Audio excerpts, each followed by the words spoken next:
She had that last February, and we got going in April, just 6 weeks after she had the operation.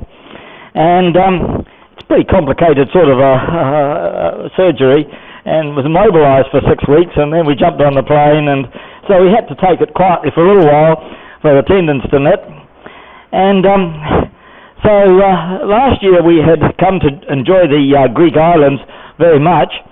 But one of the things that we hadn't done, we hadn't been to Athens and had a good look at Athens. And so we stopped in Athens. We flew out of here in mid-April, and we decided to spend a few days in Athens, which was quite good actually, because it was still quite cold before all the people arrived. And just being tourists and looking at things like the Acropolis and things, which are well worth looking at, and many of you I know have been. Now, we went down the coast to Levkos, across through the Gulf of Patras, the Gulf of Corinth, through the Corinth Canal, down to Athens, then down around here through the Cyclades, all around here across to Milos, then back and back up to Preveza. And that's the first chart that I've got. I've got about 3 charts to go through, but just to give you a little bit of an idea of where we actually went. So the first thing we did was we caught a bus from Athens to Preveza to get back to the boat with 2 large 23 kilogram bags, and the bus took 8 hours, and when the covers came off the boat, we were 7 months is a long time to leave a boat with nothing connected, and we are actually able to run everything on the hard. And one of the things that I found very good is that we can actually feed fresh water from our freshwater tanks into the engine, and so instead of salt water going in, we can run our engine on the hard and try everything out and do all sorts of things on the hard just by simply turning a couple of valves. And so long as you keep putting the hose into the tank, you can run forever sitting on the hard stand. So it's a very simple thing to do, and well worthwhile actually. It's also a good idea when you're leaving the boat for a month or 2 on the marina to just run fresh water through the system instead of leaving salt water sitting right through the exhaust system. I can see Tony nodding, and if Tony nods, that means it's a good idea. Thanks, Tony. But the other thing is, we found that after 9 years, our AGM gel batteries had decided to be not very good, and so we replaced them. And of course, big sets of batteries are quite expensive. We also bought the best anti-fouling we could in Greece, but I wasn't very happy with it. It didn't have any copper in it, because the EU, in their wisdom, have banned copper because copper is bad for the environment. So non-copper, expensive anti-fouling, we put on an extra coat of it, and we hoped it would last a while. In case I Micron 77? What's that? Micron 77? No, it was a Jotun product. So in any case, we wanted to get through to Athens and then out into the Aegean, because the Meltemi comes in June. Now the Meltemi is a pretty serious wind. It blows June and July pretty well consistently, at least 2 days out of 3, and you're talking 30 knots plus, 35 knots, 40 knots at times, and it blows day and night. So it's not a wonderful place for sailing in. Probably alright if you're on a big ferry boat or something. But we had friends, some family joining us in Athens, and so we got out into the Aegean early on, before the Meltemi set in. So off from Preveza, everything was going nicely. We're having a lovely sail down the coast of the Levkos Canal. There's a funny smell of diesel. So I sort of had a bit of a look, and here was a lot of diesel in the bilge, which is not the right place for it. And I couldn't find a leak, and I was worried about a split in the tank. 600 litres of diesel in the bilge is sort of spoils your day, really. So in any case, we did find that it was actually a gasket. In the top of the tank, there's a 1 foot square inspection panel, and I've got a brand new nitrile gasket, which I'd fitted about a year before, and the gasket had completely collapsed and fallen to bits, and so there was just no gasket on it, so the water when we heeled over, the fuel when we heeled over was just pouring across the top of the tank. So the first thing we had to do was go and look for something to replace the gasket with. And if you've ever, some of you have been to Greece, I know, and they have a different alphabet there, well, maybe different looking letters, so it's very hard to read anything.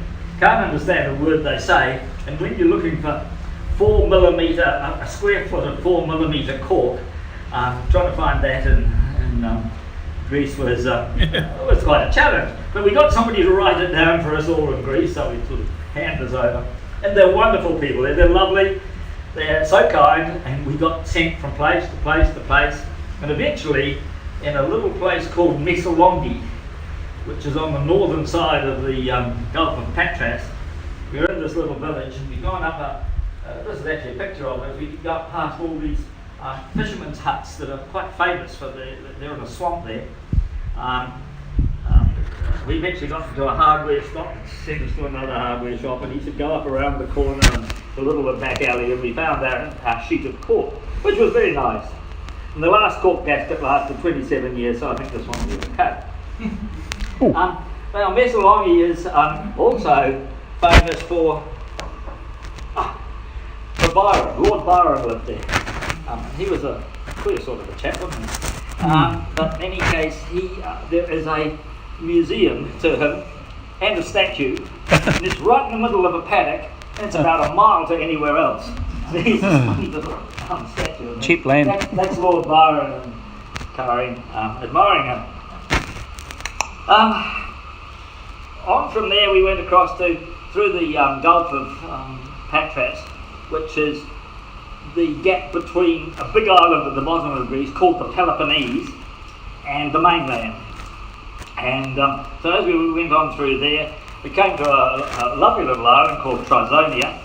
About halfway along, we wandered off around the tracks, and so I found a bit of a do-up project if ever I got stuck in Greece and wanted something to do. Anybody for a launch? And there's no bollards to tie onto, and so the holes in the docks are covered with planks and pallets and things, which are quite annoying in the middle of the night because you trip over. But everything's free, and as a result there are a lot of liverboards there because nobody charges them anything. It's a nice place, and a couple of the boats have even sunk at their moorings there, and so all there is a mast sticking out of the berth, but that sort of tells you it's not a good one to go into. But perhaps our biggest surprise in Greece was finding out how mountainous it was. We hadn't realised just how mountainous, just like our Kaikoura Ranges. If you're sailing down there, it really is much, much higher than we expected. And snow was covering the top of the mountains inland, and also down on the Peloponnese. And so we were sailing along there, and then we got a bad weather forecast, and so we thought we'd better duck in and find a spot to hold up for a couple of days. It was going to blow pretty hard, and it did. We went into one place, and it was one of the very few times we actually had any issues with Greek people, and we went into anchor in this nice cove that was recommended, and this guy came down and started throwing his arms around, telling us we couldn't anchor there, that it was private and this and that. So in the end we decided, well, we're going to stay there for a few days, so we didn't argue with him, not much anyway. And a mile or two away we anchored and sat off a beach and snubbed and banged when a gale blew, because the Mediterranean is renowned. It just either blows like stink or it's a dead flat calm. That's the Corinth Canal. We waited and we watched for our turn to go through, and the first thing that happens is a roadway suddenly disappears, it sinks. And then an overhead bridge goes up a bit, and then a whole lot of boats came out of the gap, and then they called us up and said, through you go. And so it's about 30 metres wide, the canal at the bottom, sometimes less than that, and it's about 100 metres up to the top. And it was a ditch that they started to dig many centuries ago. It's closed every Tuesday for maintenance. It's about 2.5 miles long. We got to the other end in this convoy, and then we had to tie up at the dock to pay the fee, which was 400 New Zealand dollars for the one transit. So that's okay. There were some wonderful dogs on the dock. Every time they saw a rope, they grabbed it and they pulled. And so if you put a rope ashore, you threw a rope ashore to somebody, the dogs grabbed it before anybody else could. And when you came to go, they did exactly the same thing. And any rope lying around, we had to literally put power on to get our lines back with these dogs heaving and straining, and just at the last moment before they were about to take a swim, they would let go. But up until then, you just couldn't get them to do anything. Everybody was in hysterics, and the ferries coming and going. Oh, typical Greece. It was a lot of fun. At Athens, port of Piraeus, they had a busy marina there, and it was quite reasonably priced actually by Mediterranean standards. So we headed off with our family for a bus tour to places like Delphi and Meteora, as one does. They're quite relaxed about cruising yachts in Greece. You hear all sorts of things and you read all sorts of things, and Noonside will tell you all sorts of things, and none of it's true. The politicians say one thing, that they're going to do this, but the people who operate it, the customs and the guys at the coalface, they do what they do anyway, and it has nothing to do with what the politicians said they were going to do. But we found it very relaxed, so long as you have the right paperwork and you go in and fill out the things and you're polite. $50 cruising permit for a year, and that's it. That's the only fee that you pay. So we arrived in this marina in Athens, and they do say that you're supposed to get your cruising log stamped when you go into each port. Well, they then sort of said, well, get it stamped a few times, otherwise if it's completely blank, they don't like that. So long as it's got a few stamps in it, you're okay. But since we were actually parked right in front of the customs office,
to the Riviera,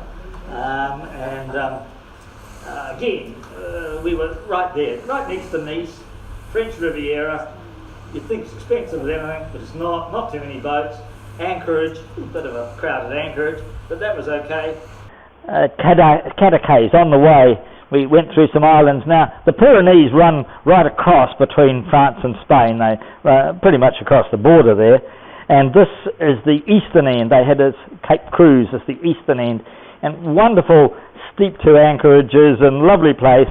And Cadaqués was is the town there that we had missed on a previous trip and wanted to go. And it was a little bit of a disappointment, I have to say. Too many tourists and not that interesting. We ended up in Barcelona, and that's a wonderful city. We spent altogether for a number of reasons about 3 weeks there, and we got the Royal Barcelona Yacht Club.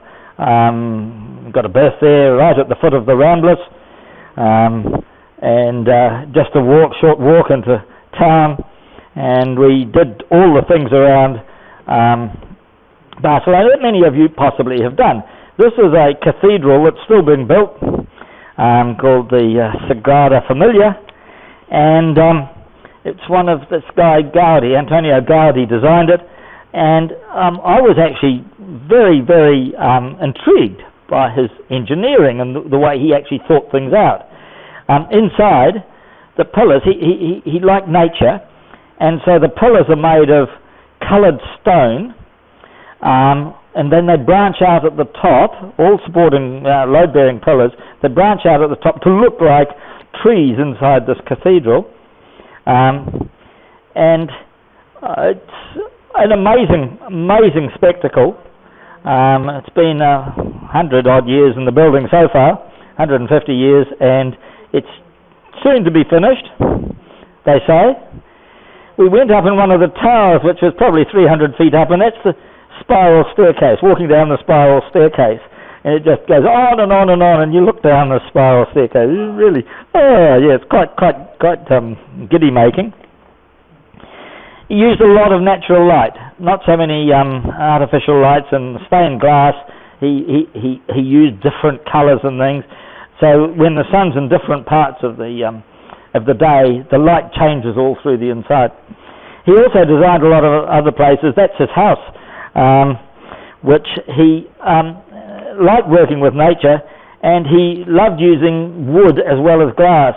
And I was quite taken with some of the ways he used wood decoratively as well as structurally, and he different coloured woods, and he just chose them and built it. And this, of course, is a museum now. It just goes on and on and on. He quite an interesting chap. But perhaps one of the most interesting things I found about him was we're all used to curved arches and things, and cathedrals that are built with curves and so on, and how a curve works and how its structure is strong. We're used to ellipses that look very nice and oval-shaped things. But he didn't use any of those. He actually worked out that when you take a length of chain, the catenary, and we're all used to a catenary on anchor chain, it actually is a parabola.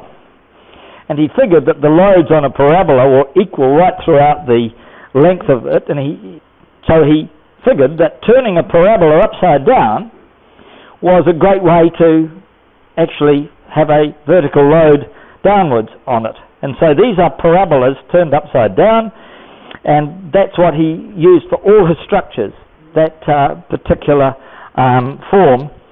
And he did that with the cathedral and with all the other buildings he did. It's quite different from any other engineer that I know of that's designed buildings and things.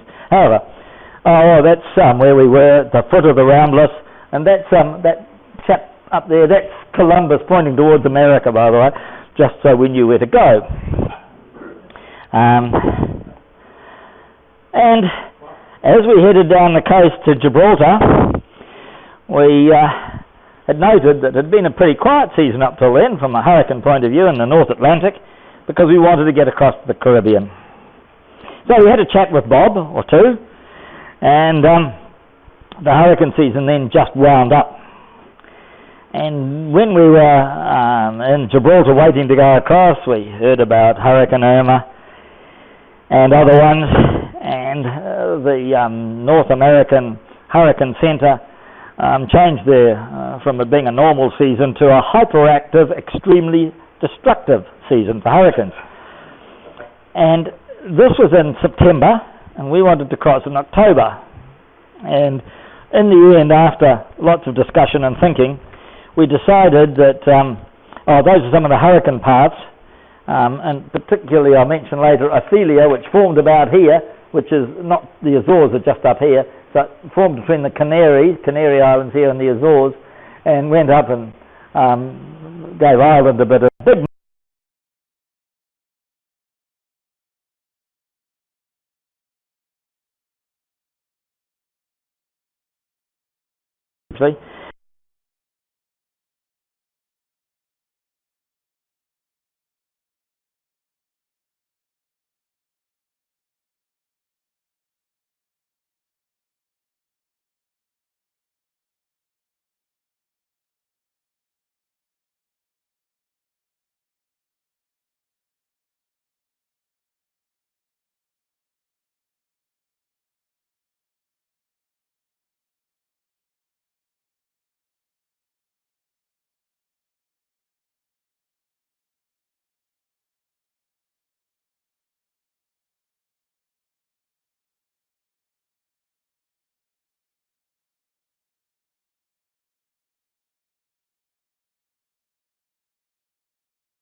rainfall per year.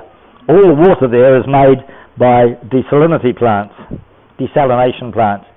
That's typical of the landscape. They've had volcanoes in relatively recent times, and so everything's lava. There's a few date palms and a few other scrappy plants that grow out of the lava and can be trained to grow.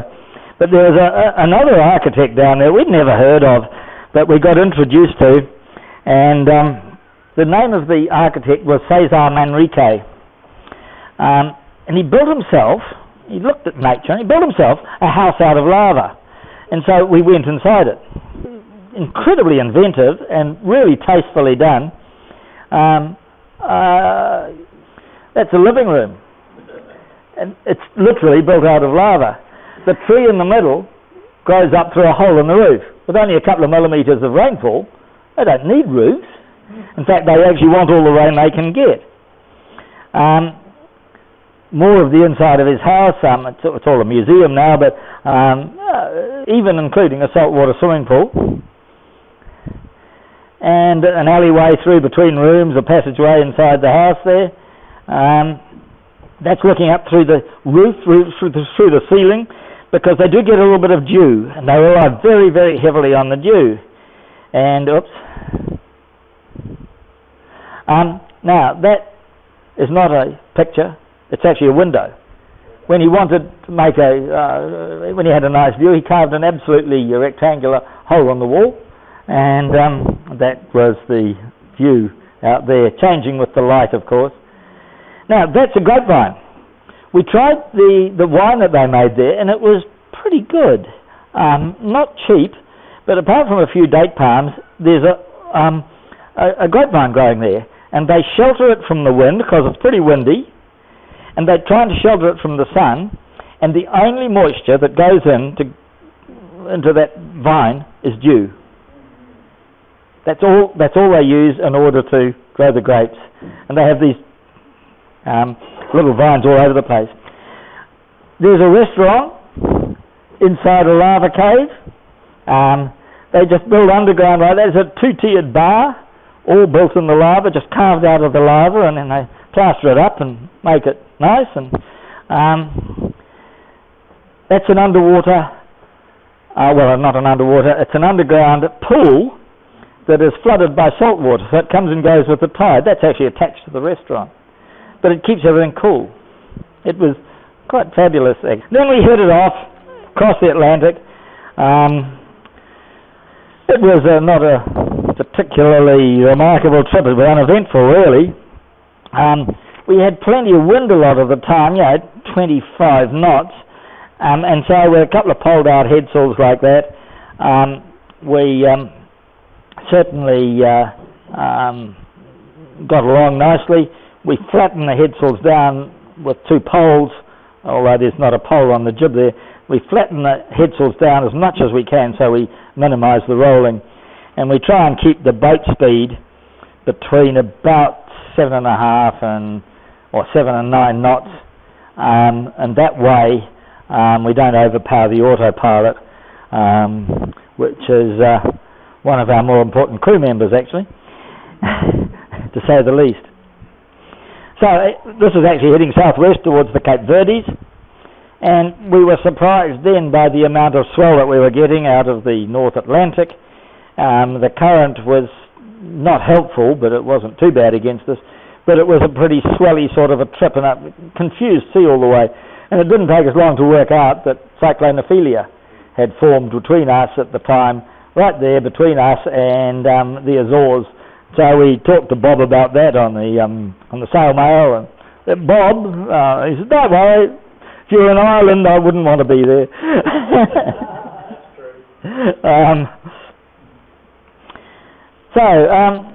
That's the entrance to Mindelo, one of the islands at the Cape Verdes, and we were very surprised at the amount of industry there. We came in around and into the harbour. They had a marina there. They had all sorts of things there. No problem filling the gas bottles. It's not part of Europe. It was a bit of a send there in the marina, but surprisingly sophisticated sort of a place with quite reasonable supermarkets and things. We thought it was going to be much more backward than it was.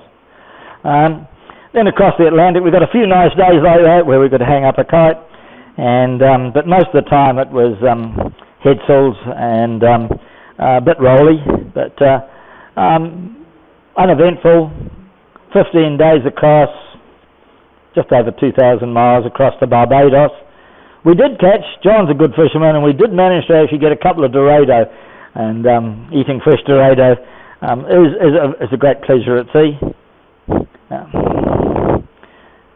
Just as we were arriving over towards Barbados, all day, or for a long time, we saw this sail coming up behind us, a 60-foot catamaran flying an MPS. We talked to him on the radio, and he'd come directly from the Canaries. He said he'd made several crossings across the Atlantic, and he was quite relaxed about it all. And we thought, we were quite happy that we'd gone down to the Cape Verdes, and where we could have kicked for touch if we'd wanted to, and turned left and gone south. And so we arrived in Barbados, then headed across a little bit further north up to St. Lucia, the French Islands, Martinique, Guadeloupe, and up to Antigua. So Barbados is a very, very expensive place, we have now found. We had to go into the main port to enter, and it's small. In Europe, we hardly had to fill out any paperwork anywhere. That was for years, literally. So long as you did the paperwork that was required, nobody worried about it. You get to a little island like Barbados, and then there's this mountain of paper that you've got to fill out, including the 20 questions about the state of the health of the rats on board, and how many had died during the trip, and how many passengers had died during the trip, and all this. They love their little islands, love their bureaucracy. However, it was pleasant because they do speak English, and they have plenty of cruise ships there. Bridgetown, it's quite a nice town, but they've got their dollar pegged so high that it's It's up there with Norway and Switzerland in terms of costs when you just go to buy anything there, let alone a meal in a restaurant. But they do make good cricketers. That I remembered Sobers when I was a little kid. He used to be a pretty good cricketer. And but a lot of the people, and this is one of the things we noticed in the Caribbean, the countries that have gone for independence have a very, very low standard of living. Now, I know we talk about it here, but let's be honest. We're talking about something completely different over in the West Indies. It really is subsistence. Very poor roading, except for the very few who own super yachts and mansions.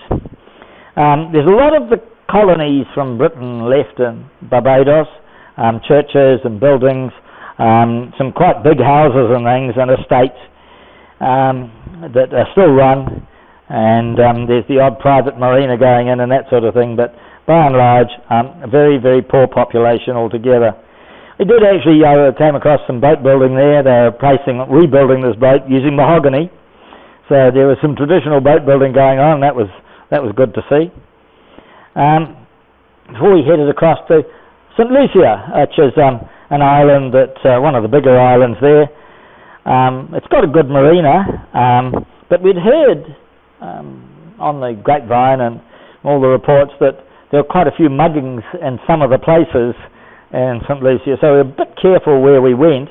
That's two islands called the Pitons, little two headlands called the Pitons, which is probably the most remarkable landmark about the whole of St. Lucia. In fact, it's so remarkable that they have developed their national flag, which in fact tends to, it has a couple of triangles on it representing the Pitons. I think it actually looks like that dreadful peak flag that they produced here for New Zealand some years ago and suggested it.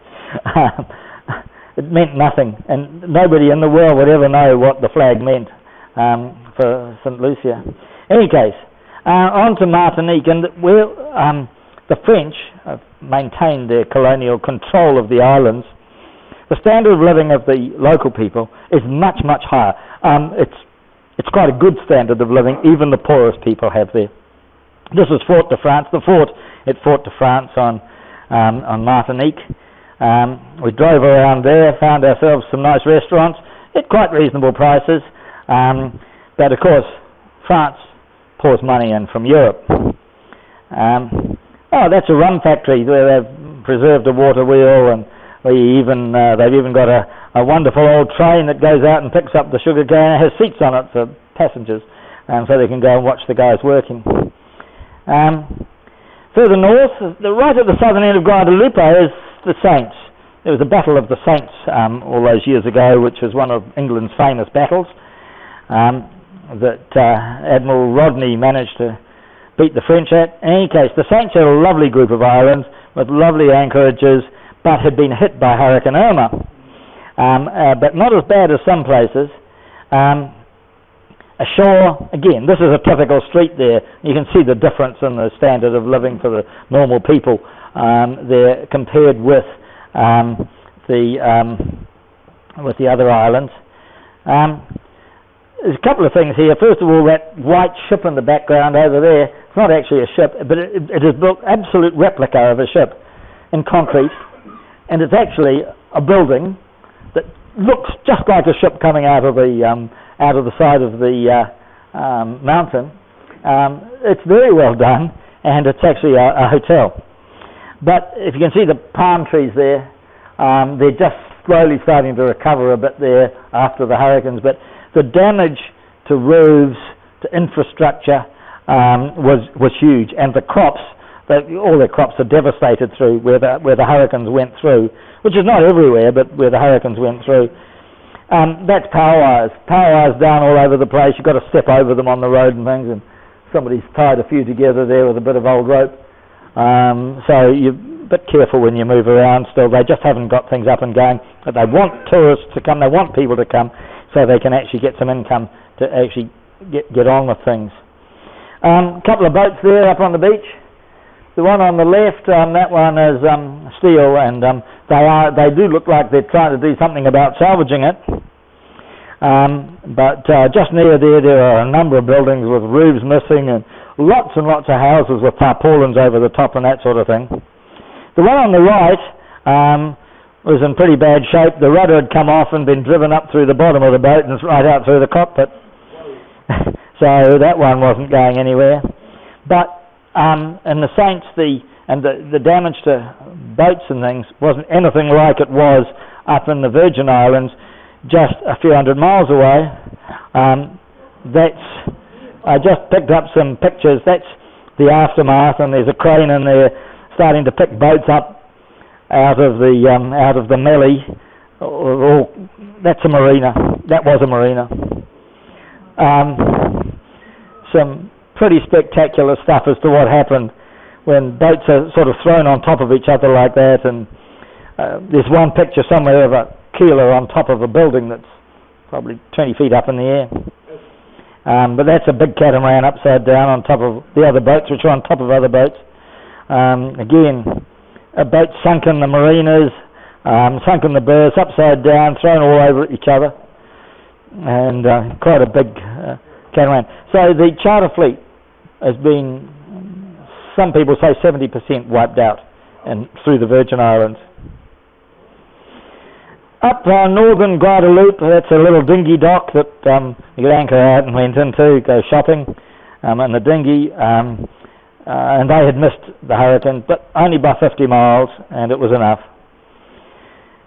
We ended up at Antigua, which is another island which used to be British.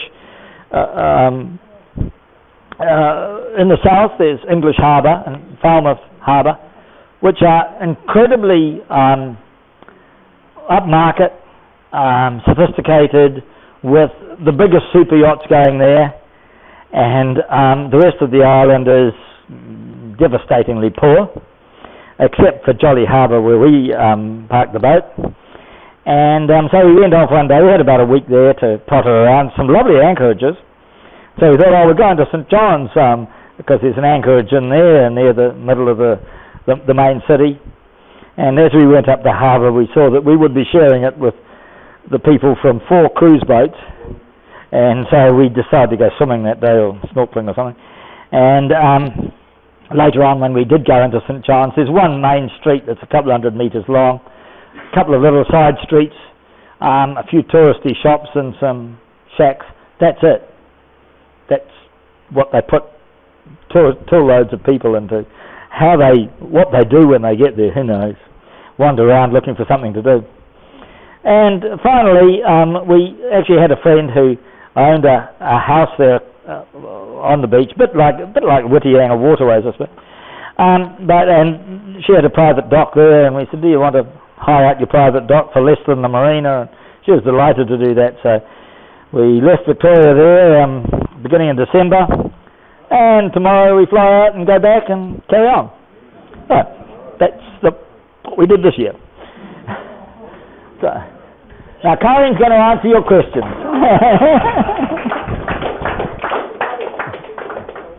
Thank you very much, Jim. Now, any questions from anybody? Yes, starting from the left. Any threats of pirates? No. There are a few places in the world you're much more likely to get mugged walking around the shore. There are some places where they do come out to boats in St Lucia and some of the West Indies. There are a few places that have got a bit of a name for themselves. They're not popular with the locals because the locals hate them too. They lose so much in the way of tourist trade.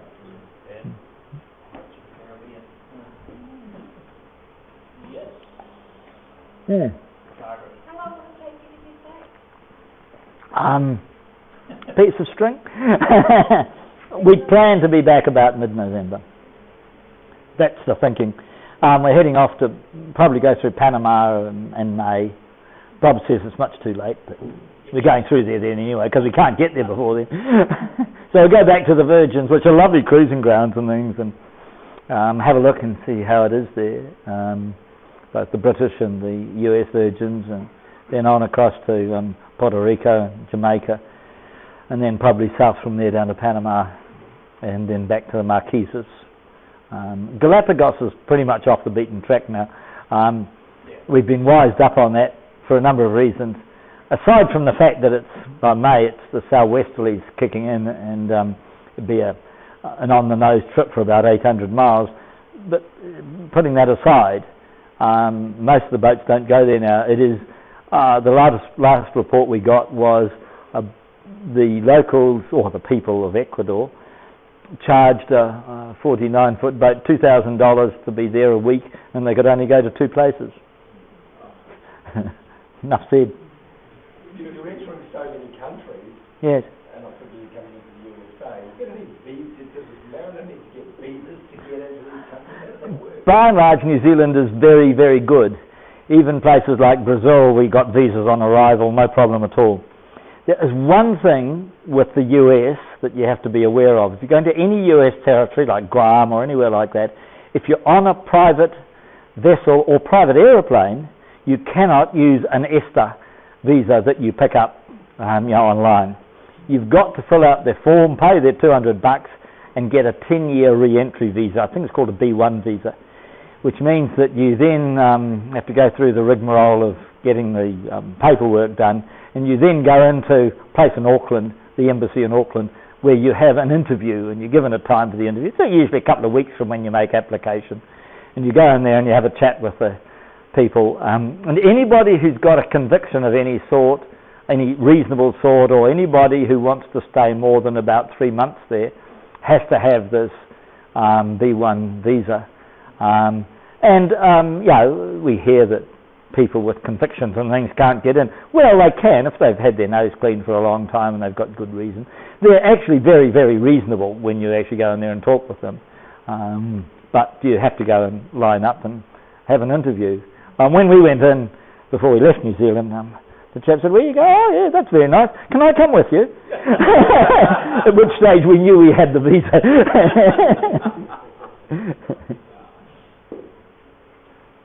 Okay, thank you. Very good. Okay, thank you. Yeah.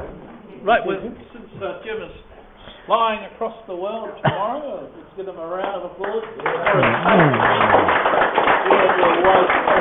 Karin's coming too, by the way.